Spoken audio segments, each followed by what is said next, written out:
High friends, welcome back to my channel. இன்றைக்கி வீடியோவில் ஒரு ஸ்நாக்ஸ் ரெசிபி தான் பார்க்க போகிறோம். பேக்கரி ஸ்டைலில் வீட்லேயே முட்டை பப்ஸ் ரொம்ப ஈஸியாக டேஸ்ட்டே எப்படி செய்யலாம் அப்படிங்கிறத ஸ்டெப் பை ஸ்டெப்பாக ரொம்ப ஈஸியான மெத்தடில் டீட்டெயிலாக சொல்லியிருக்கேன். ஸோ வீடியோவை ஸ்கிப் பண்ணாமல் பாருங்கள். ஃபர்ஸ்ட் டைம் என்னோட சேனலை பார்க்குறீங்க அப்படின்னா ப்ளீஸ் சப்ஸ்கிரைப் பண்ணிட்டு பாருங்கள். பக்கத்தில் இருக்கிற பெல் ஐக்கனையும் சேர்த்து கிளிக் பண்ணி வச்சுக்கோங்க. அப்போ தான் வீடியோஸ்லாம் போடும்போது உங்களுக்கு நோட்டிஃபிகேஷன் வரும். நீங்கள் உடனே செக் பண்ணி பார்த்துக்கலாம். முட்டை பப் செய்கிறதுக்கு ஃபஸ்ட்டு ஸ்டஃபிங்ஸ் ரெடி பண்ணிக்கலாம். அதுக்கு கடாயில் கொஞ்சமாக எண்ணெய் ஊற்றிக்கோங்க. எண்ணெய் நல்லா சூடானதும் ஒரு 1/2 டீஸ்பூன் அளவுக்கு ஜீரகம் சேர்த்துக்கலாம். ஜீரகம் நல்லா பொரிஞ்சதும் நீல வாக்கில் தின்னாக ஸ்லைஸ் பண்ணி வச்சுருக்கிற ஒரு பெரிய வெங்காயத்தை இது கூட சேர்த்துக்கலாம். இதுக்கு தேவையான அளவுக்கு கொஞ்சம் போல் உப்பு சேர்த்துக்கலாம். இது நல்லா கண்ணாடி பதம் வர அளவுக்கு வதக்கி விடுங்க. இந்த மாதிரி பர்பிள் கலரில் இருக்கிற வெங்காயம் இருந்துச்சு அப்படின்னா நல்ல ஒரு இனிப்பு சுவையோட டேஸ்ட்டாக இருக்கும். 1 டீஸ்பூன் அளவுக்கு இஞ்சி பூண்டு பேஸ்ட்டு சேர்த்து அதோடைய பச்சை வாசனை போகிற அளவுக்கு நல்லா வதக்கிக்கலாம். ஒரு மீடியம் சைஸ் தக்காளியை பொடியை நறுக்கிட்டு சேர்த்துக்கோங்க. காரத்துக்கு ஏற்ற போல் பச்சை மிளகாயும் பொடியை நறுக்கிட்டு சேர்த்துக்கோங்க. ஒரு கைப்பிடி அளவுக்கு புதினா இலைகள் சேர்த்துக்கலாம். இது எல்லாத்தையுமே ஒன்றா நல்லா சேர்த்து நல்லா வதக்கி விடுங்க. தக்காளி ஓரளவுக்கு வதங்கினா போதும். மஞ்சள் தூள், காஷ்மீரி மிளகாய் தூள், ஜீரகத்தூள், கறி மசால் தூள் இது எல்லாமே ஒரு 1/2 டீஸ்பூன் அளவுக்கு மட்டும் சேர்த்துட்டு மசாலாவுடைய பச்சை வாசனை போகிற அளவுக்கு நல்லா வதக்கிக்கலாம். முட்டை சேர்த்து பண்ண போகிறதுனால கொஞ்சம் கறி மசால் தூள் சேர்த்தோம் அப்படின்னா டேஸ்ட் ரொம்ப நல்லாயிருக்கும். ஒரு 1/4 டம்ளர் அளவுக்கு மட்டும் தண்ணி சேர்த்துட்டு நல்லா கலந்து விடுங்க. உப்பு காரம்லாம் கரெக்டாக இருக்கான்னு செக் பண்ணி பார்த்துட்டு மூடி போட்டு கொஞ்சம் நேரம் நல்லா கொதிக்க விடுங்க. ஒரு 10 நிமிஷம் சிம் ஃப்ளேமில் வச்சு நல்லா வேக விடுங்க. வெங்காயம், தக்காளி எல்லாம் நல்லா வேகணும். மசாலாவுடைய பச்சை வாசனை போகணும். நல்லா வெந்ததுக்கப்புறமா நல்லா ஒரு தடவை ஓப்பன் பேன்லேயே வச்சு நல்லா கலந்து விடுங்க. நம்ம இதில் சேர்த்துருந்த தண்ணி எல்லாமே நல்லா ட்ரை ஆகிற அளவுக்கு நல்லா வதக்கி விடுங்க. கொஞ்சம் கூட தண்ணி இருக்கக்கூடாது. அப்போ தான் பஃப் ஷீட்டில் வைக்கும் போது கொஞ்சம் கூட அந்த ஸ்டஃபிங்ஸ் எல்லாமே வெளியில் வராமல் இருக்கும். கடைசியாக நறுக்கின கொத்தமல்லி இலைகள் சேர்த்துட்டு நல்லா கலந்து விட்டுக்கோங்க. சப்போஸ் நீங்கள் வெஜிடபிள் பப்ஸ் ட்ரை பண்ண போகிறீங்க அப்படின்னா உங்களுக்கு பிடிச்ச வெஜிடபிள்ஸை பொடியாக நறுக்கிட்டு இது கூட சேர்த்து நல்லா வதக்கிட்டு ஸ்டஃபிங்ஸ் ரெடி பண்ணிக்கோங்க. நான் இன்றைக்கி கடையில் வாங்கின பப் ஷீட் தான் யூஸ் பண்ணியிருக்கிறேன்.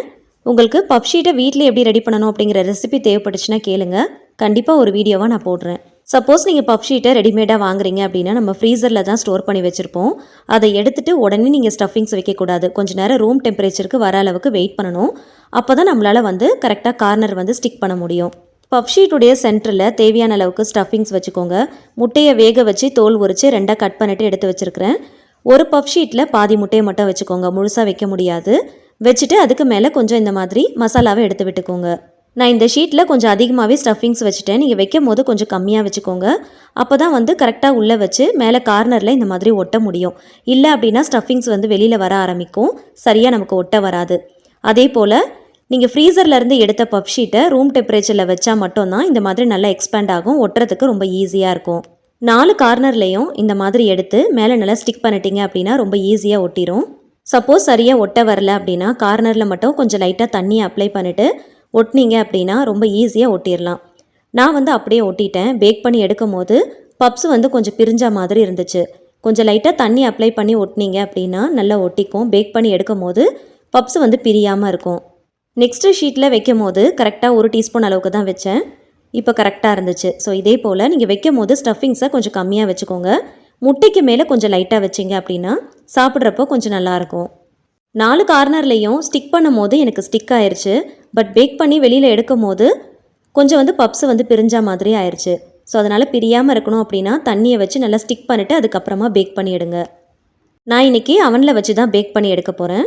சப்போஸ் நீங்கள் அவன் இல்லை அப்படின்னா பாத்திரத்தில் வச்சு கூட நீங்கள் பேக் பண்ணி எடுத்துக்கலாம். முட்டைக்கு வச்சு மசாலா போக மீதி இருந்துச்சு அப்படின்னா சென்டரில் இந்த மாதிரி மசாலாவை வச்சுட்டு ரோல் மாதிரி கூட நீங்கள் பண்ணிக்கலாம். சப்போஸ் முட்டை சாப்பிடாதவங்களா இருக்காங்க அப்படின்னா வெறும் இந்த ஸ்டஃபிங்ஸை மட்டும் வச்சு ரோல் மாதிரி பண்ணிவிட்டு அதை கூட நீங்கள் பேக் பண்ணி எடுத்துக்கலாம்.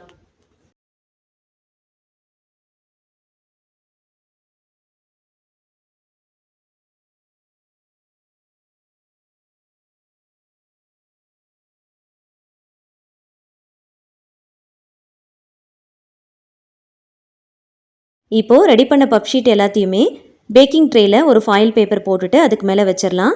இதுக்கு மேலே கொஞ்சமாக பட்டர் அப்ளை பண்ணிக்கோங்க. அப்போ தான் பேக் பண்ணி எடுக்கும் போது ரொம்ப ட்ரையாக இல்லாமல் சாப்பிட்றதுக்கு நல்லாயிருக்கும். பட்டருக்கு பதிலாக நீங்கள் மில்க் கூட அப்ளை பண்ணிக்கலாம். அப்படி இல்லைனா எக்கை நல்லா பீட் பண்ணிவிட்டு அதை கூட நீங்கள் இந்த மாதிரி நல்லா அப்ளை பண்ணிக்கலாம். பட்டர், ஆயில், மில்க் அப்படி இல்லைனா எக் ஏதாவது ஒன்று இந்த மாதிரி லைட்டாக அப்ளை பண்ணி ப்ரஷ் பண்ணிக்கோங்க. அப்போ தான் ரொம்ப ட்ரை ஆகாமல் சாப்பிட்றதுக்கு நல்லாயிருக்கும். நான் இன்றைக்கி பப்ஸை அவனில் வச்சு தான் பேக் பண்ண போகிறேன். அதுக்கு ஒரு 10 மினிட்ஸுக்கு 180 டிகிரி செல்சியஸில் ப்ரீஹீட் பண்ணி எடுத்து வச்சுருக்கிறேன். ஸோ அதுக்குள்ளே இந்த ட்ரேவை வச்சு கரெக்டாக 20 to 25 மினிட்ஸுக்கு 180 டிகிரி செல்சியஸில் பேக் பண்ணி எடுக்க போகிறேன். சப்போஸ் உங்ககிட்ட அவன் இல்லை அப்படின்னா ப்ரெஷர் குக்கர் அப்படின்னா நல்ல ஒரு கனமான பாத்திரமாக பார்த்து எடுத்துக்கோங்க. உள்ளே சால்ட் போட்டு ஸ்டாண்டு வச்சு 10 நிமிஷத்துக்கு நல்லா ப்ரீஹீட் பண்ணிக்கோங்க. அதுக்கப்புறம் மீடியம் ஃப்ளேமில் வச்சு 30 to 35 மினிட்ஸுக்கு மேலே நல்லா கிறிஸ்பியாக கோல்டன் கலர் வர அளவுக்கு நல்லா பேக் பண்ணி எடுத்தீங்க அப்படின்னா ரொம்ப சூப்பராக வெந்துடும். பேக்கரியில் கிடைக்கிற மாதிரியே நல்ல லேயரோட நல்ல கிறிஸ்பியாக நல்ல சாஃப்டாக ரொம்ப சூப்பராக ரெடி ஆயிரும். கண்டிப்பாக இதே மெத்தடில் நீங்களும் ட்ரை பண்ணி பாருங்கள். நான் சொல்லியிருக்கிற இதே மெத்தடில் ட்ரை பண்ணுங்கள். பஃப் ஷீட் வேணும் அப்படின்னா கமெண்ட்டில் கேளுங்க, கண்டிப்பாக ஒரு வீடியோ போஸ்ட் பண்ணுறேன். இந்த முட்டை பப்ஸ் ரெசிபியை கண்டிப்பாக உங்கள் வீட்டில் ட்ரை பண்ணி பார்த்துட்டு டேஸ்ட் எப்படி இருந்துச்சுன்னு மறக்காமல் கமெண்ட்டில் ஷேர் பண்ணுங்கள். இந்த ரெசிபி வீடியோ உங்களுக்கு பிடிச்சிருந்துச்சுன்னா மறக்காமல் லைக் பண்ணுங்கள். தெரிஞ்ச எல்லாரு கூடயுமே ஷேர் பண்ணிக்கோங்க. கண்டிப்பாக ட்ரை பண்ணி பாருங்கள். இந்த மாதிரி நான் போடுற ரெசிபிஸ் எல்லாமே தொடர்ந்து பார்க்க என்னோட சேனலை மறக்காமல் சப்ஸ்கிரைப் பண்ணிக்கோங்க. தேங்க்ஸ் ஃபார் வாட்சிங்.